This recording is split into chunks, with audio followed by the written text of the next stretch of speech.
We've got a couple of examples of the Smith & Wesson Shield here.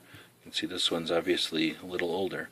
Now, neither one of these are very old. The gun's only been out for a year or so. So, thought this might be an interesting thing to take a look at. Obviously, this one has some rust issues. Now, that's not a good or bad thing. I'm not trying to complain about Smith & Wessons at all, but just the fact that when you use a firearm, when you carry it every day, living here in Arizona, people sweat, and carrying it against the body, you can get rust issues.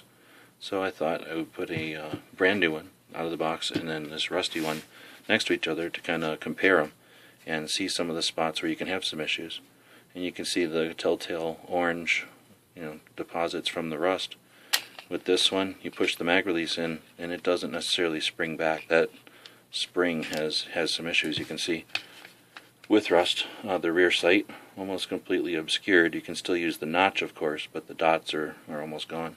And you can see the rust a little bit on the front sight as well. This side wasn't so bad. This is obviously a right-handed shooter, but they're around the pins and around the mag release again. And obviously on the right side here, a little bit on the slide, the pins, and on the rear sight there. So comparing it to clean, obviously no rust.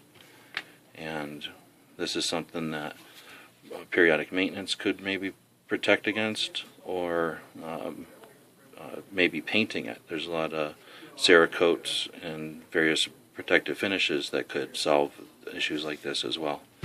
So, not saying anything bad about Smith or the Shield necessarily. Not a big fan of the safety still, but they do make them without a safety now. But this could happen to anything made out of metal in any firearm potentially. So keep your firearms maintained, and this won't happen to you. Leave questions or comments or concerns in the comments below, and hopefully this can be a warning and maybe a topic for discussion. As always, thanks for watching.